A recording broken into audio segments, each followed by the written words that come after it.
étudie le signe de f' de x. On sait que f' de x est égal à d sur x, ln de x. Donc, on nous demande d'étudier le signe de f' de x. Étudions le signe de f' de x. Bien, nous avons que f' de x, on sait que f' de x est égal à d sur x fois ln de x, ça fait d sur x fois ln de x.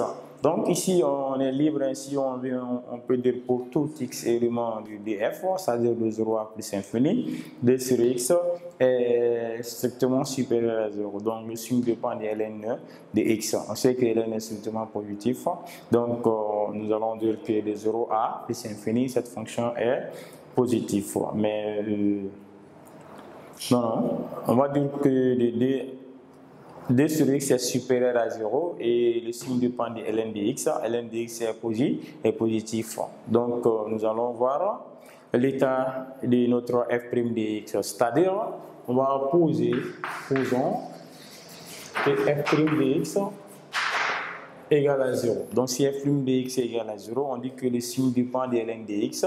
C'est-à-dire, pour tout x élément de df, d sur x est supérieur à 0. Alors, le signe dépend de ln de x. Donc, ln de x, ici, nous allons dire que ln de x égale à 0. Donc, si ln de x est égal à 0, impliqué, on sait que ln de 1 est égal à 0. Nous allons avoir ln de x égale ln de 1. Car le 0 peut être remplacé par sa valeur, parce que ln de 1 est égal à 0. On aura ln de x égale à ln de 1. Donc, nous avons ici une propriété de ln. On a dit que ln de a, si ln de a égale à ln de b, on peut laisser tomber les ln. Alors, a égale à b. Donc, ici, nous avons ln de x est égal à ln de 1. Impliqué, x sera égal à 1. Donc, ici, on va avoir x, f' de x. Et là, nous allons avoir f de x.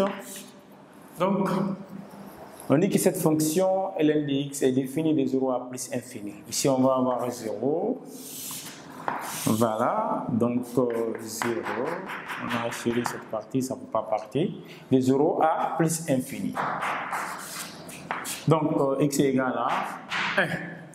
De 0 à plus infini, x est égal à 1. Donc, f' s'annule lorsque ln de x égale à 0.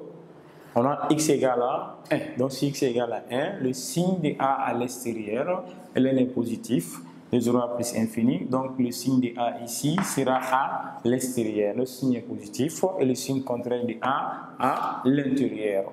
Donc, de 1 à plus infini, notre fonction est positive, mais de 0 à 1, la fonction est négative. Donc, ici, on voit que la fonction est décroissante, mais ici, la fonction est croissante. Donc, on a demandé d'étudier le signe. On va dire que pour tout x élément de 0 à 1, f' est inférieur à 0. Donc, si f' est inférieur à 0, alors la fonction f est décroissante. Et pour tout x élément de 1 à plus infini, f' est supérieur à 0, alors la fonction f de x est croissante. Donc, pour tout x élément de 1, f' est constante. Alors, ici, on va dire que la fonction f est constante. Elle ne varie pas, elle est stationnaire à 1. Ici, on nous demande de dresser le tableau de variation. Donc là, nous allons mettre les valeurs pour dresser le tableau de variation de notre fonction f de x. Comme on a déjà calculé la limite à 0 plus. La limite à 0 plus, nous avons trouvé plus 1, plus infini. Voilà, ici, on a trouvé plus infini. Et la limite à plus infini aussi nous a donné plus infini. Et là aussi, on a plus infini. Donc, nous allons calculer f de 1. Nous allons mettre la valeur de f de 1 ici. Donc f de 1, c'est-à-dire nous allons remplacer tous les x de f de x par 1 pour calculer f de 1. Ici, nous avons f de x, l'exercice a donné f de x. Voilà, f de x, c'est facteur de ln de x au carré moins 1. On va avoir ln de 1 au carré moins 1. On sait que ln de 1 est égal à 0, 0 au carré est égal à 0, ça va rester moins 1. Donc f de 1 égale à moins 1. Donc voilà, nous avons moins 1.